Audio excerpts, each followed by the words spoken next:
Well, it is 1 o'clock Central Time, so we'll go ahead and get started with the webinar for today. Appreciate everyone attending on behalf of the North Central Climate Collaborative. My name is Hans Schmitz. I'm with Purdue Extension in Posey County.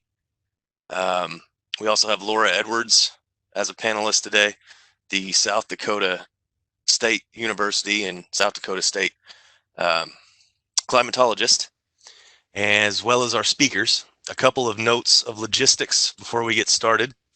You can feel free to enter notes to us in the chat if you would like. We also have the Q&A feature, and the Q&A feature would be for your questions for the presenters as we go along. And we will leave some time at the end to get those questions answered, and we do have 2 speakers today, so if there are burning questions, then as we change out, we can answer 1 or 2 of those.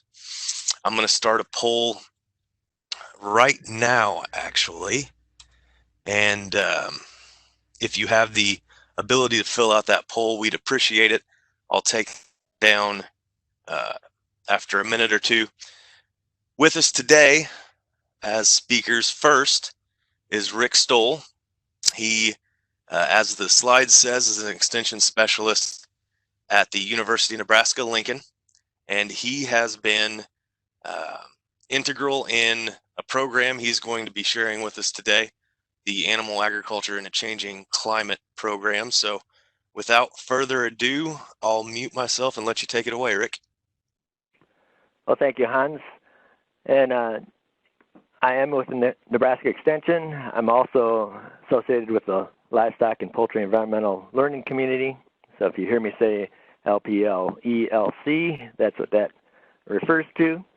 And I'm going to be highlighting and providing some lessons learned from a project which actually has been wrapped up formally for a couple of years now, but there's still some follow-up programs that are being conducted here in Nebraska and other states relative to that.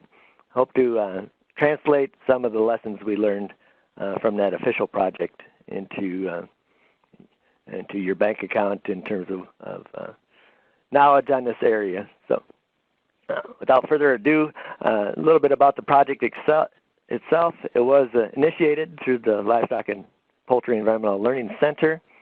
We are now calling ourselves a learning community instead of a center. Originally, we were one of the founding communities of practice within E-Extension. And with changes lately, we've decided to call ourselves by what we really are in practice, which is a community rather than a center.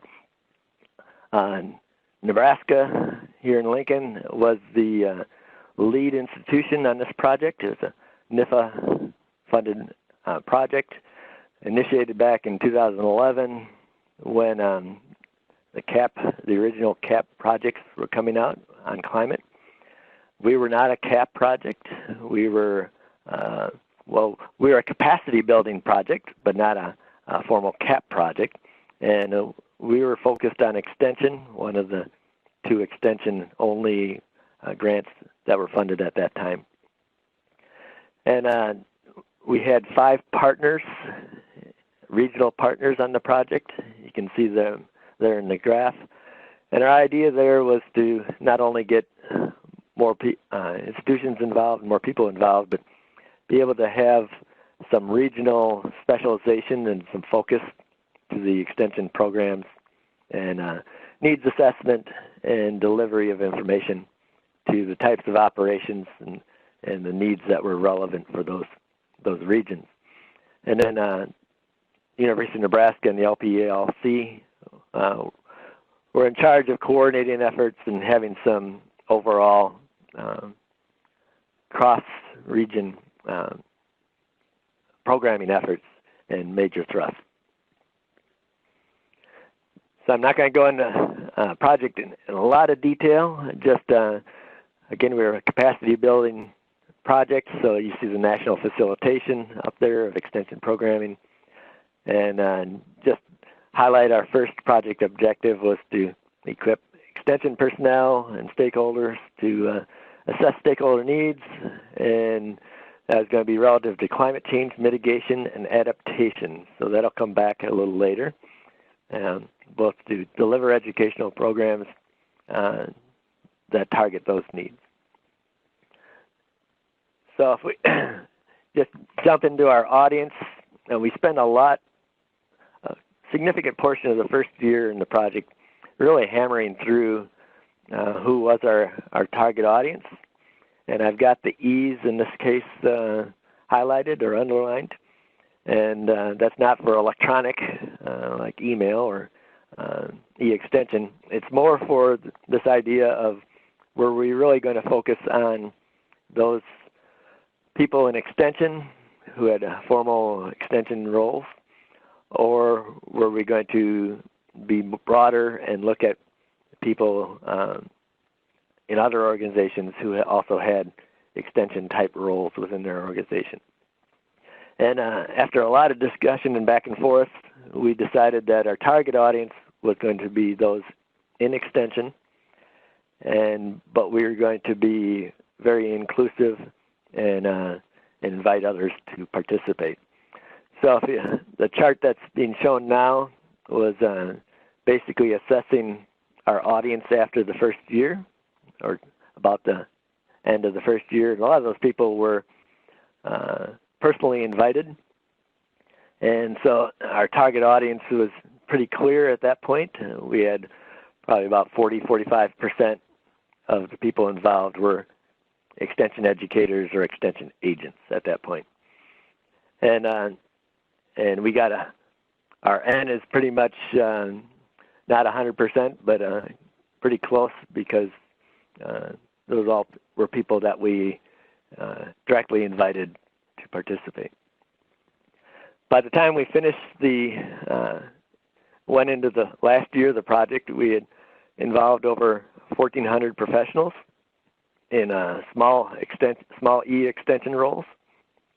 And so those folks, if you look at that graph, that chart, it clearly shows that we had broadened out our audience, and extension agents or educators were still the primary audience we had reached, were reaching, but it wasn't as dominant as it was during that first year. So if you're wondering, that 1,400 professionals, in order to be in that pool and receive that survey, basically you had to participate in one of our more in-depth extension programming activities, attend a conference or major workshop, take the online course, serve on a regional working group, something like that. Just a little bit, I'm not going to go into the details, but some of the things that were involved in our extension programs, the Why Consider Climate, that was kind of a tagline for, we had 2 blogs that were going on during the official project period. One was a regional blog and the other was a national blog. Our resources are all web-based resources, so we have a lot of videos, a lot of web publications and web pages, and then we had, I mentioned this online course, and it's an 8-module online course that was offered. Also mentioned professional development conferences and workshops, things like that. Every year of the project, we tried to offer multiple regional or national events, typically conferences. And so in 2015, this is a sampling of our major events that we had that year. And you'll notice that we engaged the National Association of County Agricultural Agents at their annual meeting. And in 2014 and 15, we had sponsored some activities at that event for the county educators and agents. in terms of overall project outcomes and impacts, I'd really encourage you to check out one or more of these Journal of Extension articles. That's where we tried to deliver our results, and you can dig deeper into that. Two things we were really looking at in terms of at the end of the project is we wanted to make sure we had increased these educators and agents' capabilities to deliver extension programming in this area, and also to increase their motivation to deliver that kind of content.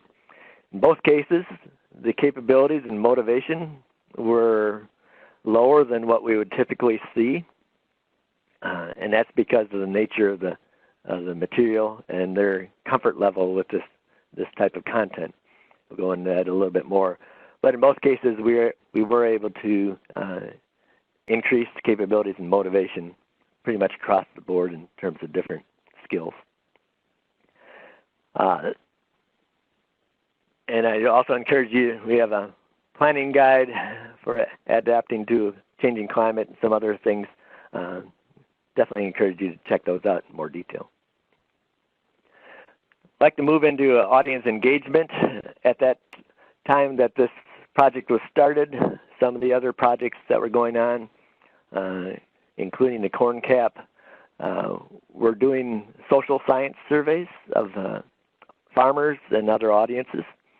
And so I'm going to use the corn cap's publication on their results as a template, not because it's any better or worse, but it's a good template, and we used it as a template. So their main findings from this social science survey is over on that lower right-hand box. And what they found is that farmers had pretty widely differing views and experiences when it came to their beliefs about climate change, their experiences with extreme weather, and their perceptions of risk for their own operations. Where they agreed, or they were similar, were confidence that they would be able to adapt through weather variability, and their interest in supporting efforts to help farmers adapt to increased weather variability.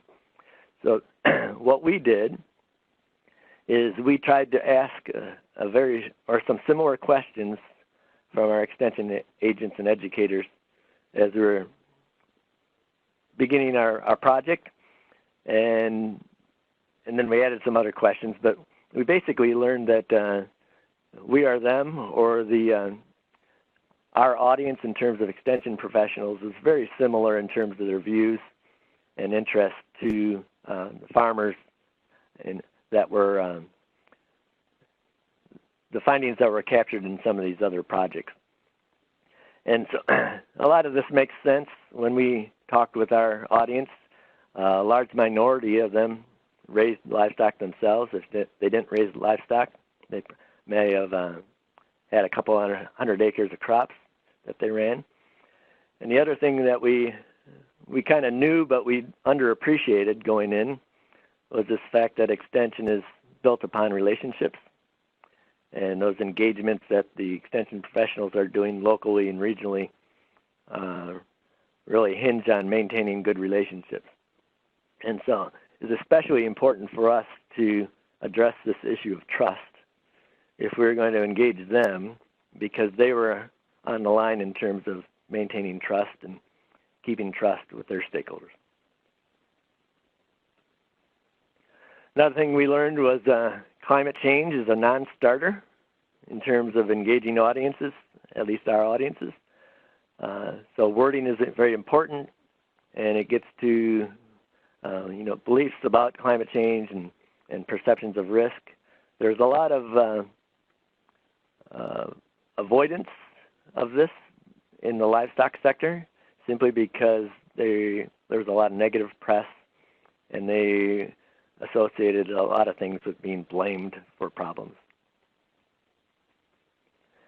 On the other hand, we found that there were certain topics that we could cover that were door openers. And so we knew we had to have a relevant program, And the more locally relevant, if we could make it relevant to a farm, that was the best. If we could make it relevant to a part of a state, that was good. And so we really tried to find places where we could start conversations. And so some door opening topics, these probably make sense to you, are weather. Everyone likes to talk about weather, including farmers. Managing risk and adapting to either change or extremes. These are things that farmers are doing every day, and so they're more than willing to talk about that if they are talking with a trusted person. Some things we did as a project early on is change our approach in several places. We changed our project name. Initially, we thought it was short and sweet, animal ag and climate change, and there was some baggage associated with that. A lot of people, when they saw that, they looked at that as an if-then. If animal agriculture exists, then there's going to be climate change, and that was not our intent. It was never intent to have that come across that way, but it did.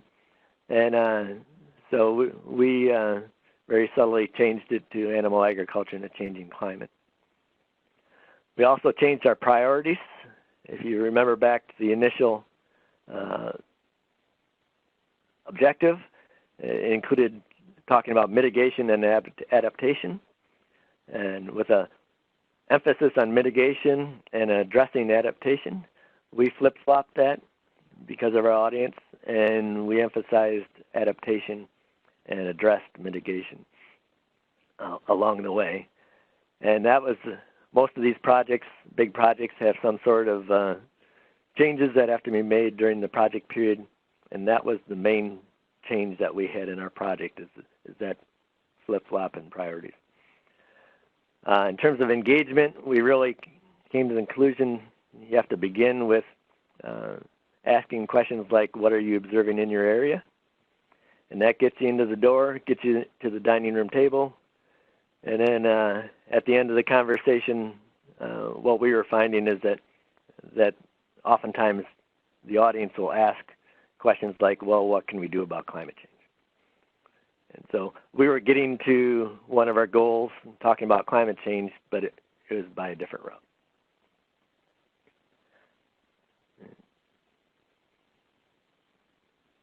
Oops. We also thought about the look and feel. So our website, we had a special website at the time, and that has been rolled into the Livestock and Poultry Environmental Learning Communities website. But you can see focus doesn't look like climate change picture.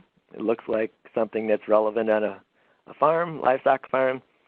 And the wording was made much more relevant to producers, and we included words like resiliency for animal producers and their partners. So that was really important, we were finding at that time, and something that producers were interested in.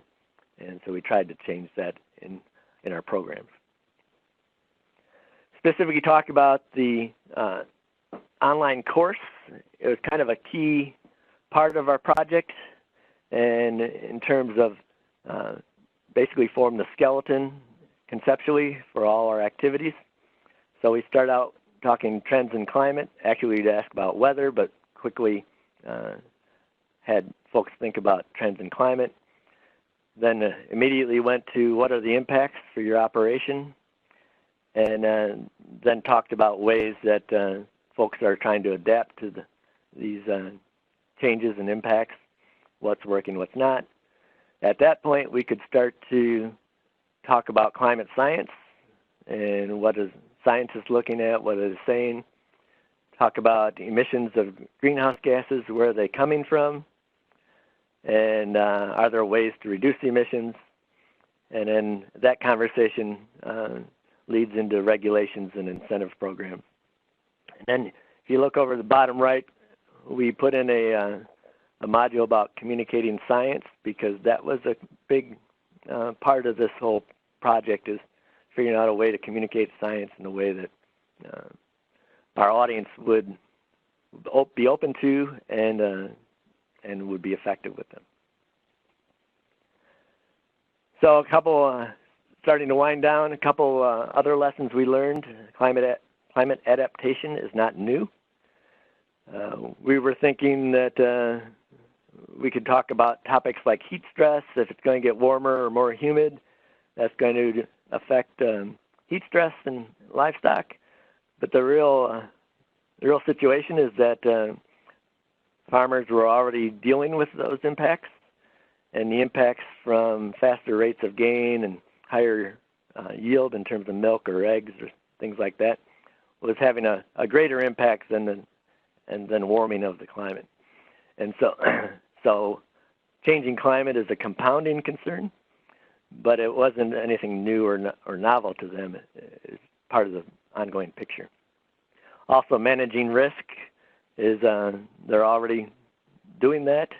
If you think about feed forage availability, that's still the main risk for livestock production, and that's been going on for 50, 500, 5,000 years, right? Raising livestock, you got to be able to feed them, and the climate's changing. That's going to affect feed forage availability. Weather extremes, we found is something that they're interested in, and but that's not new. They've always been looking at how to better manage weather extremes. And we mentioned resiliency, and that's a growing area of interest. On the mitigation side, my message is that we're still seeking practical solutions, and our toolbox is pretty limited. And so if we're going to engage producers, they want solutions. They don't just want to hear about the problem. So this chart over on the right, Galen might show a more current chart or talk in more detail, but there's two main colors there. The green, in terms of source of emissions, greenhouse gas emissions, comes from the animals themselves, especially beef and dairy cattle. So they're producing methane in their rumen. As the cattle chew their cud and belch, that methane escapes the atmosphere. And so the question is, that's a naturally occurring source of greenhouse gases. What can we do about that? The other color, dominant color, is the red there, and that's methane that's released from manure, specifically a liquid manure that's anaerobically decomposing. And the main solution there would be a digester, and digesters are out there, but they're extremely capital intensive, expensive, and they also involve quite a bit of management. So these are the two big areas to deal with, and we have limited options. The other thing that's out there is this role of sustainability. I'm not going to go into that too much. Maybe Galen will address this, but this whole idea of sustainability is a pretty fluid, moving target. And so carbon footprint might be really important today, but maybe sustainability in 2 years will be much different looking. And so farmers are really wary of making a change that they might not be able to benefit from or might not have value for the public in a couple of years. Last lesson learned here is that this is a difficult area to do programming in. It's still largely problem-seeking solutions. And the educators, the folks who are doing this in the field, they have reputations at stake. So they want to be able to turn this from talking about producers being part of the problem to get to a point where the producers are part of a solution. At that point, the programming will really take off. But I don't think we're there yet. And so the other thing is climate is just a minor issue on most farms. And so there are other things that are going on that are equally or more important. And so ideally, we'll mix these kind of programs in with ongoing programs. So with that, I'm going to bring a close, make sure I give Galen some time, and just remind you that you can contact me or reach this information at Livestock and Poultry Environmental Learning Community's website. So with that, I'll stop sharing, and let Galen start sharing. We do have one question that I'll ask Rick before I do the clicking to get Galen sharing rights. What about composting manure as an alternative to digesters for solid manure and using liquid manure for moisture content? So great question, and we've gotten this question a fair amount. So composting is basically, just a scientific way to look at it, is basically aerobic digestion. So instead of having liquid manure that's digesting without air or without oxygen, in a composting system, you're basically decomposing with air and with oxygen. And so the methane production goes way down. The problem is that we generate nitrous oxide, N2O, which is an even more potent greenhouse gas during composting. So the science on nitrous oxide is not as well developed as methane, but we know it's going to be a trade-off. It probably will be a little better, but we don't know for sure, and it might not be any better at all.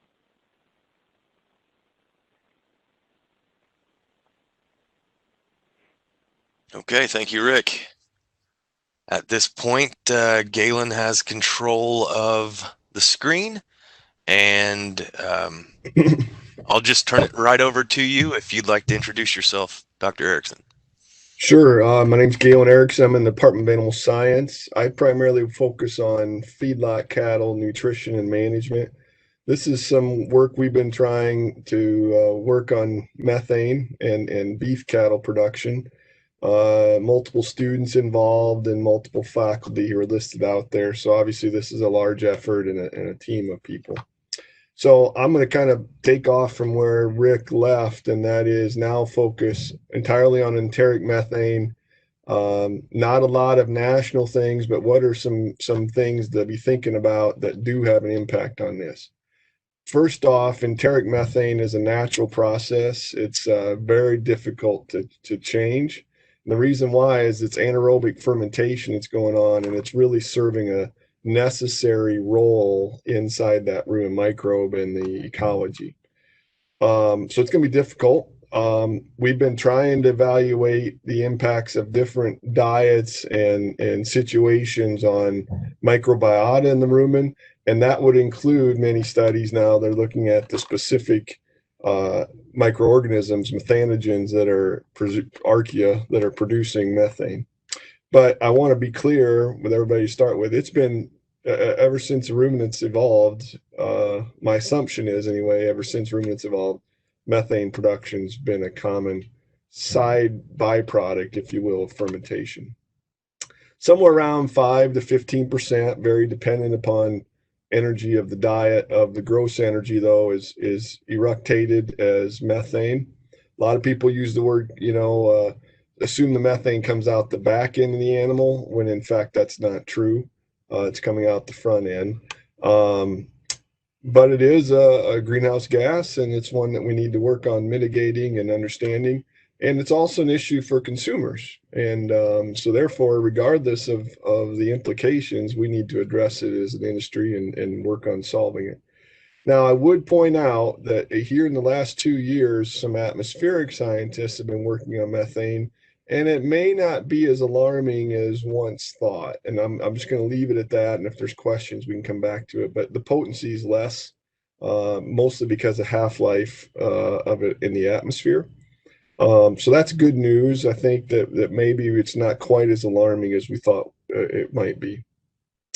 We've been interested in developing strategies at the cow level, backgrounding or growing cattle and finishing cattle. Obviously, there's a host of research focused in the dairy cattle area in this as well. In general, when people study methane, they're going to put the cattle literally in a head box and monitor gas coming out from their head during breathing and eructation. We are going to talk a little bit today about chamber-based or methane barns, what we call ours. And then there's very extensive systems where you can monitor emissions using micrometeorological techniques. So Rick Stowell primarily him, helped us develop a couple of barns that we had that were mostly enclosed. I'll show you a few pictures, but we have clean air coming into the barn from the south side, fans that are exhaust for the barn on the north side. So obviously airflow is being pulled through the barn. There's ceiling fans for adequate mixing, and then there's sensors that we monitor methane and CO2 that are being measured in this ambient concentrations inside each of these barns. So this would be a pen, and this is a pen. So you could put 1 to 20 animals in these pens. That's how big the barns are. And then they're fed every day, literally inside the barn, literally with a garage door opener that we open for 5 minutes, deliver the feed, and close it back up again. So this was a picture of the barn. It was a sheep facility at one point. We renovated it. Here's those garage doors. Here's the air inlets above the garage door for clean air. Again, there's fans over here behind me. Here you can see on this wall are the fans that are drawing air through, which of course have been monitored for airflow.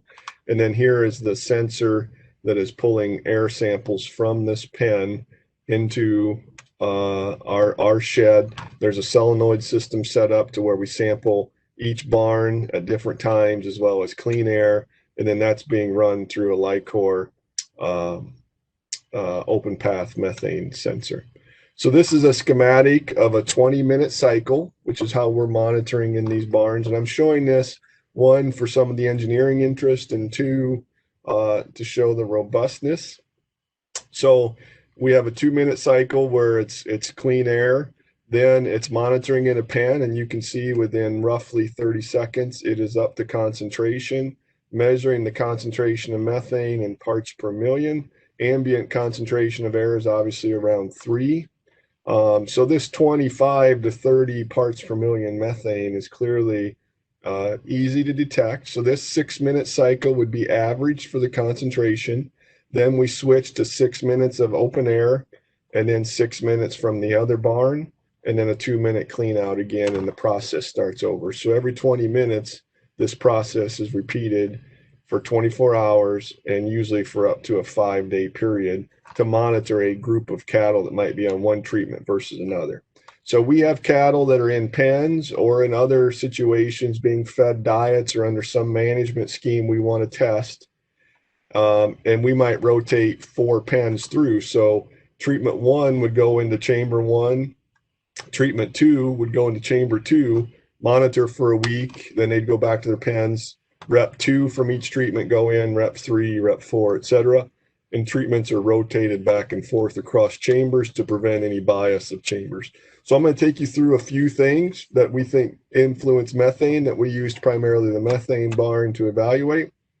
The first thing we want to do is make sure it was working, and one of the biggest drivers of methane production is how much calories and nutrients the cattle are eating. So we fed the same diet. It was a growing diet with alfalfa hay, modified distillers grains plus solubles, sorghum silage, and supplement for minerals, and basically allowed these backgrounding cattle to eat as much as they wanted, which is ad libitum, or we limit fed them, half of them, the other treatment, to 75% of ad libitum. So same diet in both cases, just one eating all they wanted and one eating 3/4 of that.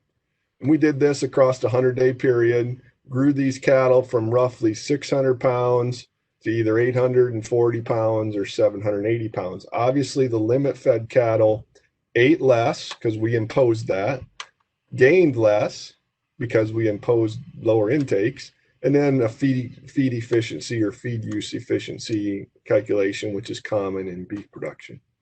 While they're in the barn, these were the intakes of the 2 sets of cattle as we rotated through multiple pen replications. Methane was about 150 grams per day per head in the ad libitum fed cattle, about 126 grams per day in the limit fed cattle, which is what we would have expected. Per unit of dry matter intake, if you express it that way, this reduction of methane per day was entirely due to this reduced intake. And when you express it on either an intake or a gain basis, there's no difference. So here's my point. Limit feeding our cattle is not a strategy to reduce emissions, at least on a productivity basis, because productivity goes down. But it is a way to illustrate what's the impact of intake with diet being constant. This is our experiment where we reduced methane by about 19% with this 25% reduction intake. Similar concept done in Canada, where they looked at a reduced intake in a growing diet, reduced methane emissions by about 33%. But remember, this reduction is greater in their case. I want to point out the standard error of the mean is a bit of a test of how much variation there is under certain methods that are used. And our standard errors of the means, in other words, our variation using this barn, frankly, I'm quite proud of. And that's a good indication that Rick Stowell did a nice job helping us build this facility. Okay, now what about okay, that's all fine, but now what are we going to do? One of the strategies that's been proposed is to feed more lipids. Lipids have been shown to be toxic to certain bacteria. So if you feed them fat, it could wipe out some of these populations that are sensitive to oils, especially unsaturated fats. Obviously, then there's less fermentation that naturally occurs. So the recent NRC evaluated multiple studies, and Karen Boscheman also has evaluated this approach in their Canadian work of feeding oils and oil seeds. And they conclude that for about every 1 percentage unit increase in the diet as dietary fat should lead to about a 6% decrease in methane. And obviously, we're talking about relatively small inclusions going from, in forage-based diets, from 3 to 5%, and in feedlot diets going from 4 to maybe as high as 7%. So adding about 3 percentage units of supplemental fat. So what we did is we did a finishing study, fed a high moisture corn, dry rolled corn, blended diet as the grain source, 15% wet distillers grains plus solubles, a little bit of forage as a rough feed source. These diets would be very typical to finishing diets fed here in the state of Nebraska. But the only difference between these two diets is that 3 percentage units of the corn was replaced with 3 percentage units of corn oil added as a supplement onto the diet each day. So what happened is the corn oil reduced intake, didn't have any significant effect, but close to a significant effect of an increase in gain, but did make these cattle more efficient. But really the reason we were doing this was that's pretty well documented. The reason we were doing this with corn oil and adding an unsaturated fat was to test the effect on methane. So while the cattle were in the barn using those same pen chambers, intakes were statistically the same. You can see it's a little bit lower for the cattle fed oil for those 5 days each time each replication was in the barn. But methane was reduced. It was significant by about 20 grams, a little less, 27 grams per day, per head. And expressed per unit of intake was not quite significant, and expressed per unit of gain was significantly lower. So depending upon how you express methane, but for sure the absolute amount per head per day decreased. So first off, one of the key things to understand is how much cattle eat oftentimes dictates how much methane is produced. In general, forage-based diets produce more methane than grain-based diets. You got to be careful there because that's true per unit of energy that they consume. That's not quite true on a per day basis. And a per day basis, they're oftentimes quite similar. But if you reduce how much they eat, we can reduce methane. But again, you do give up productivity. Using corn oil did reduce methane production, and seems like that'd be a good option that would also, excuse me, improve productivity if it's an unsaturated fat and it's cost effective. Okay, for the second part of this, I guess I want to switch to biochar. everybody and their brother, so to speak, are talking about biochar.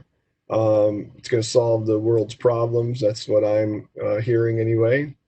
Biochar, if you're not familiar with it, is generally produced from a process called uh, pyrolysis.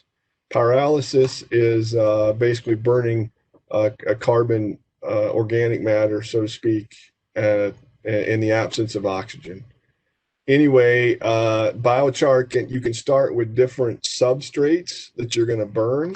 So there's some variation when people talk about biochar, depending upon what you start with, that you're going to be producing that biochar. But there's been a lot of theories, particularly this researcher here in Asia, that's been proposing that this is going to be great to solve methane production. And it could do that by either absorbing the methane and not releasing it. It may alter these methanogens and the microbial population. I'm sorry, may alter the microbial population and how they produce different end products, which could influence methane or decrease methanogens. Okay, so a lot of ways this has been tested is with what we'd call in vitro systems. Literally, in vitro just means test tube, right? So in test tube experiments, in 2012 and 2018, using biochar decreased methane in the first one 11 to 17%, 10 to 13%, and then more recently 14 to 25%, with relatively small amounts of at least in this last study, 0 to 2% biochar is what was added to this incubation that was then sampled for methane production. So in vitro, in other words, in test tube, biochar appears to be quite effective. There's one study that has been done in vivo, which means now in the cattle, that has shown a response. And so I want to share that with you again. This was published in a little bit of an obscure place, but it does suggest that biochar made from rice husk, when fed to cattle, reduced methane by as much as 24%. I do want to point out that currently there is no federal FDA approval for feeding biochar to cattle. So it's difficult then to do this in the U.S. currently. I'm gonna talk about that briefly here. In Canada, there has been some work on feeding biochar to cattle and monitoring methane, and actually showing not any impact. And in Canada, the system's a little different because they can get special approval to feed it, essentially with a veterinary prescription. So in the U.S. here, we have done 2 studies, actually 3, sorry. One with head box, so where I'm going to show you where we put the cattle in a head box. And we did that with a small number of cattle, and then those cattle, once they were fed biochar, could not enter the food chain. And then we've done 2 studies since then, one in a pen situation with growing cattle, and then one in a pen situation with finishing cattle. And we got permission and food use authorization approval to feed it to cattle and then follow through on slaughter. So with funding from Nebraska Forest Service, as well as a USDA grant, and working with a specific supplier on biochar, and this is, you can see a quarter and what the biochar looked like that we were feeding.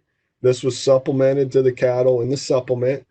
This supplement that we would normally feed that has minerals and vitamins in it has no biochar. Obviously, when we add 0.8% of the diet is biochar, but put it all in the supplement, you can tell.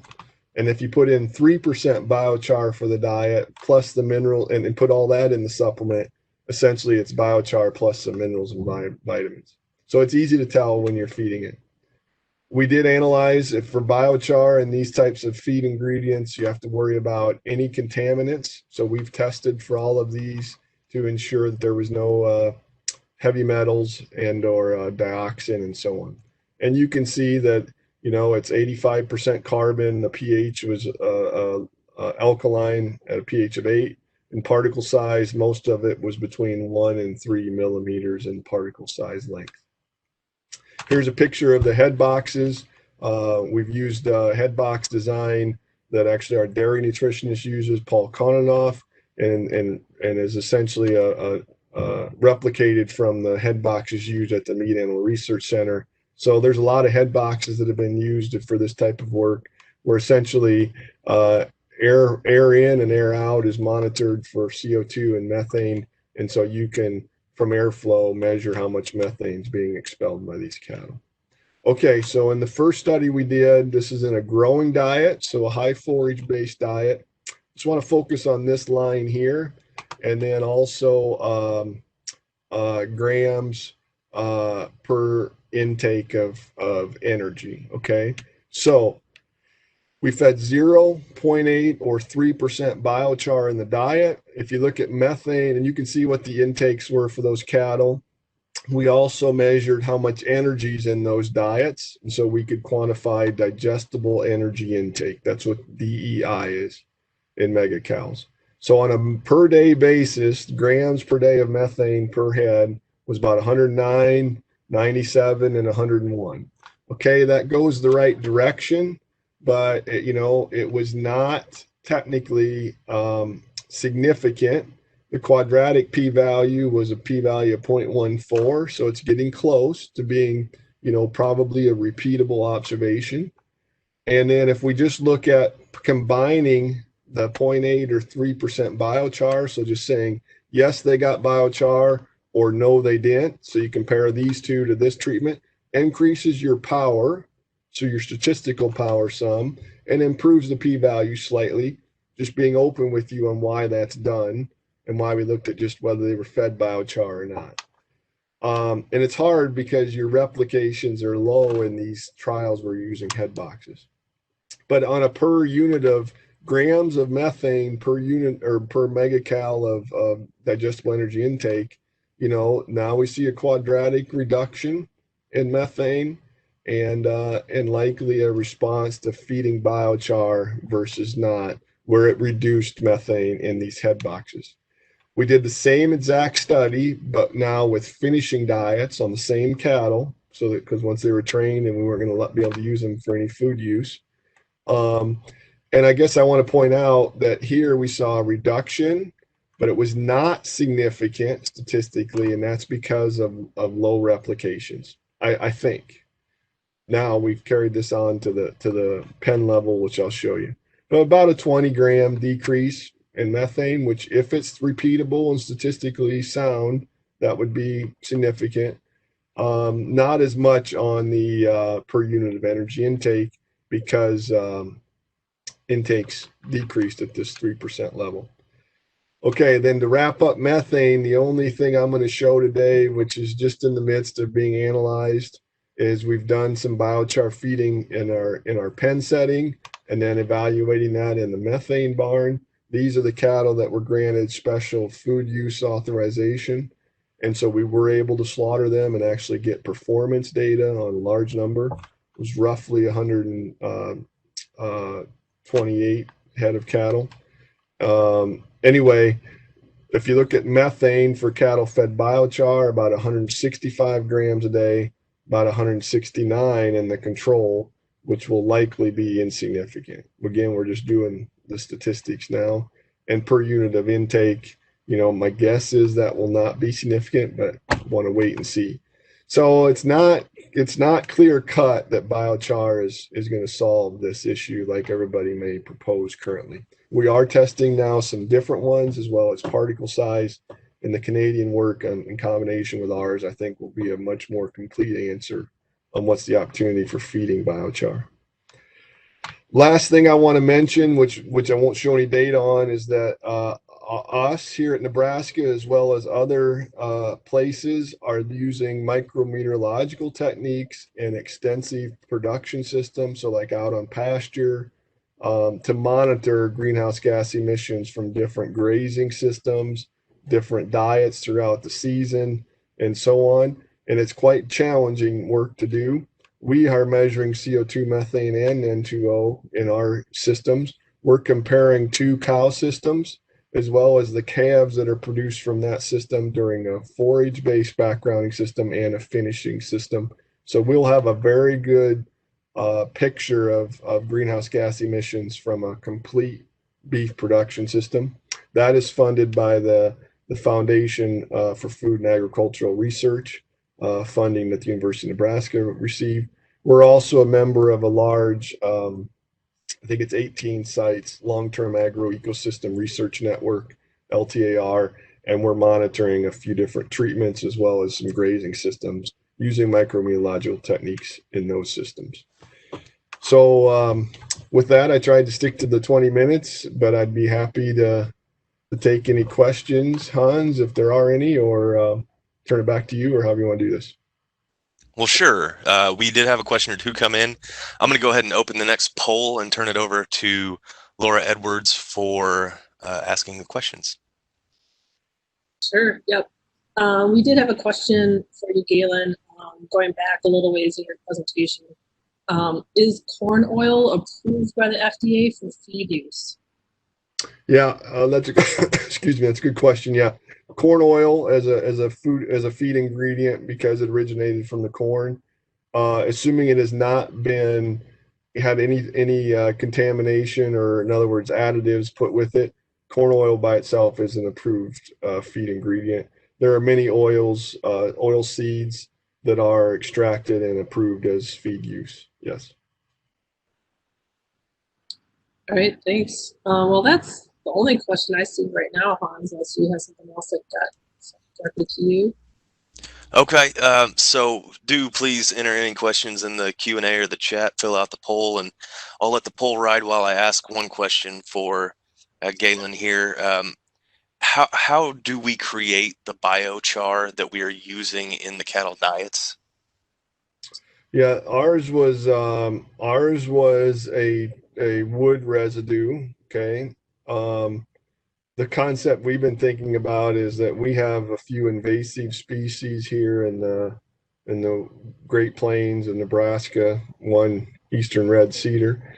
And so there's a lot of interest in if we can clean up eastern red cedar as a invasive species, and then what do you do with eastern red cedar, right?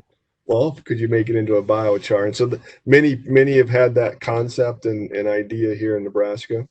Ours was a pine residue, or pine's feedstock going into the biochar that was made by the High Plains biochar group. And so that's the one we tested. There has been other ones that have been used as feedstock, both in the Asian work as well as the Canadian work. And we don't know, I think the Canadians did a lot of in vitro assessments of different feedstocks of biochar, and they did see some differences, but I can't explain why or rhyme or reason. I'm not saying that's not true. I'm saying I don't know if we can predict that this feedstock's automatically better than this feedstock, and what are those characteristics that make that better. I'm worried because it'd be a lot easier for everybody to just say biochar works or biochar doesn't work. But when you start saying, well, biochar from this process works, but it doesn't from this one, it creates a whole lot of risk and challenge and confusion. So I guess my conclusion is this. Everybody's talking about biochar for all kinds of uses. This is obviously applied to feeding it to the cattle. And I would say the verdict is certainly undecided by me currently on whether this works or not. I'd like to see a lot more in vivo evidence that it's effective and works. Great, thanks. And we do have another question in the Q&A from Galen. Are there other feed additives that look promising for reducing methane emissions from cattle? Yes, there are. There are some and been worked on. Everybody's probably heard of lemongrass, maybe, if you're in this space. There was a study done outside the U.S.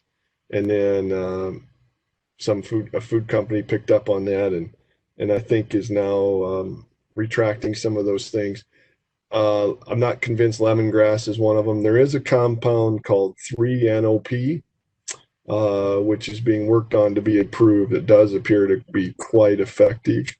So there are some candidate feed additives that will likely have to go through the full FDA approval process to be fed to cattle for food use. But there are some that will be very effective. I've got to share with you that I'm just from an environmental perspective, I'm not overly alarmed about methane and that we will fix the enteric methane challenges, both from the standpoint that I don't think it's as potency as great as we've once thought, and two, the beef industry and dairy industries, I think will figure out ways through diet and management to mitigate it. I'm more worried about reactive nitrogen and things that are not easily controlled or fixed right now. But that does not mean it doesn't deserve a lot of work to get to that point where it's not a concern anymore, which is why we're doing some of this work.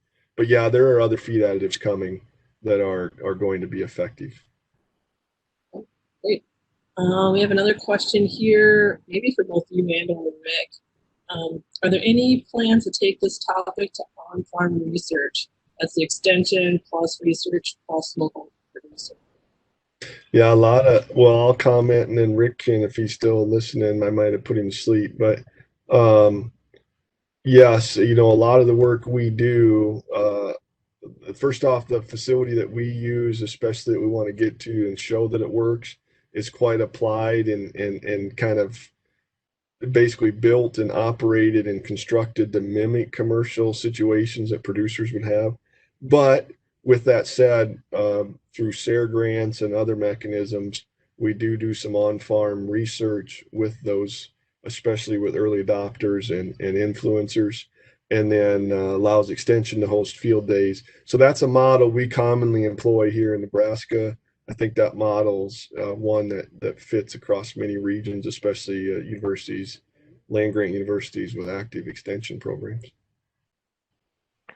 And I'll just chime in that there's a lot of interest in doing field research, specifically with working with private producers, commercial producers.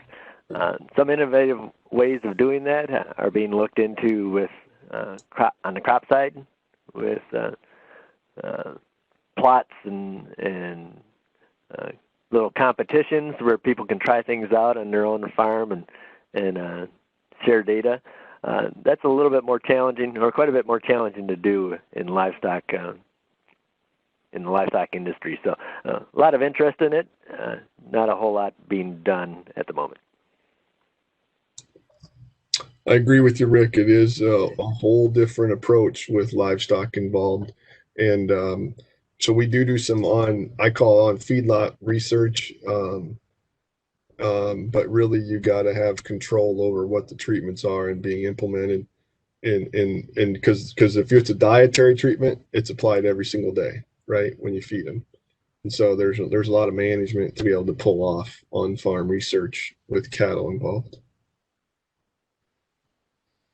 All right, great. Hans had to drop off. I think you can still hear us, but we lost some video. If there are any other questions, we've got about 2 minutes left to go in the Q&A, and then I can see them and the presenters can see them as well.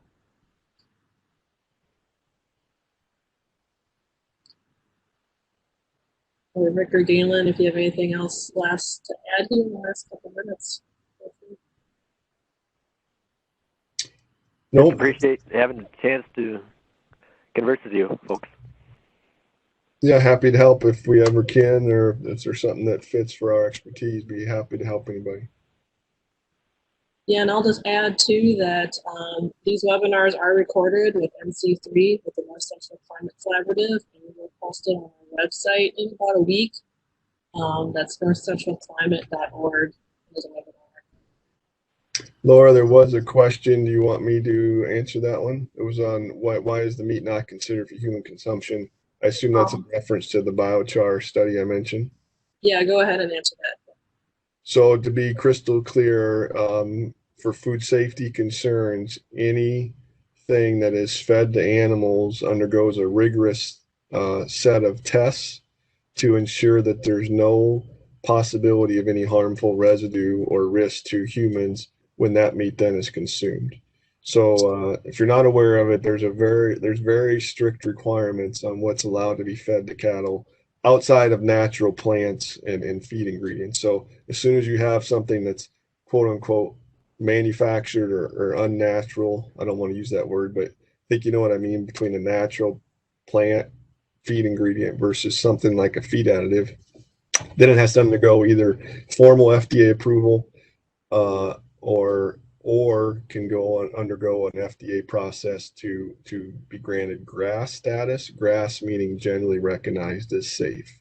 But even for GRAS status, there's rigorous testing to make sure that it's not harmful to either the animal or have any residue left over or possible in humans. So when we got food use authorization, it was so that those cattle that we fed biochar could enter the human food chain for human food consumption, but that doesn't. There was a limited number of cattle we could do that with, and that again, that was a one-time deal. So there needs to be for biochar some greater interest in getting that approved for food use. But I would say before we worry about that, you want to document whether it's effective and has a place for any mitigation on methane or other positive benefits.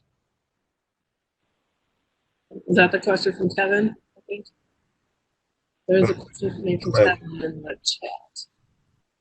I'm sorry, no, I was on the Q&A, and that was from Glenn.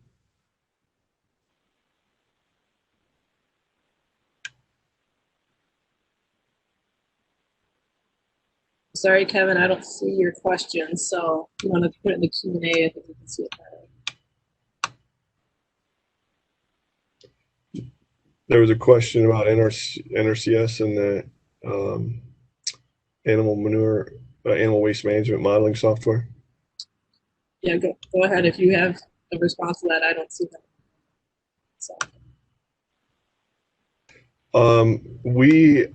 Yes, and in fact, some of the equations used for predicting nutrient excretion and so on, I've been more involved with.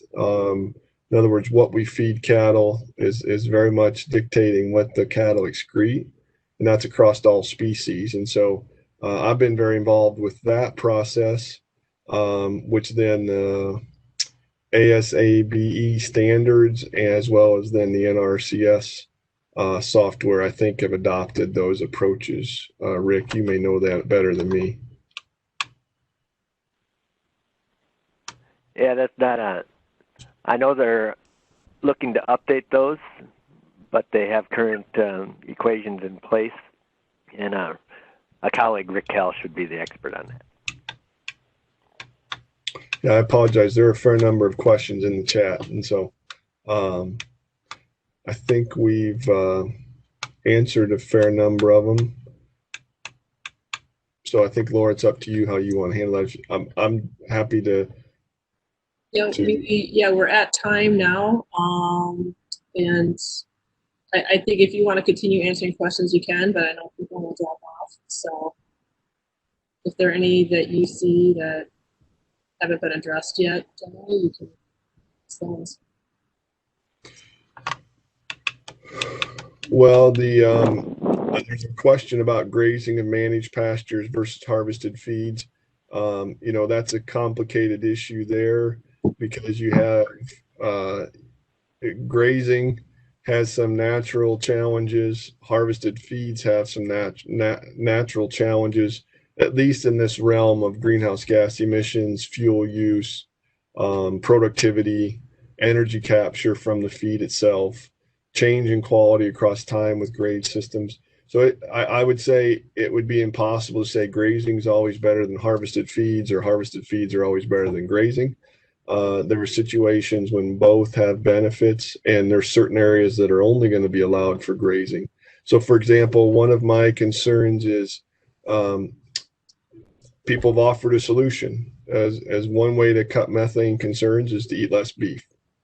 Well, that's obviously not an option that's in my vocabulary, but it also really, I think, it illustrates a complete lack of understanding of how food production works and how land use works today, and likely will have to work in the future. Roughly, based on USDA land use allocations, roughly 35% of the land is in rangelands and pasture lands.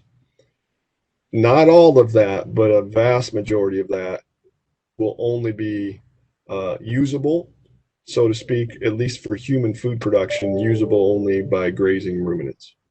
So that doesn't have to be beef cattle. That could be dairy, which is unlikely in extensive systems. That could be sheep, could be goats, so it could be other ruminants. But if you say that, well, we should just convert our land use to plant to crops that can be directly consumed by humans, or to raise corn and beans for non-ruminant pigs and poultry production, I think is a little shows a lack of understanding of land use and possibilities that we have today. I would argue it's better for us to harvest sunlight on those grazing lands, and one way to harvest that sunlight for human food use is through grazing ruminants. I don't know if that answers that question, but there are downsides to grazing over harvested feeds as well, and that is quality is difficult to control. I don't know, Laura, there are many other things that we haven't really discussed, or I don't fully understand the questions, but I think I'll stop talking there. Yeah, thanks. And yeah, feel free, anyone, to reach out to Galen and Rick after the talk, and we can put you in contact with them too if you didn't capture their emails. So we'll close it out here. Thank you, Galen and Rick, for the presentation today. Appreciate it. Thank you.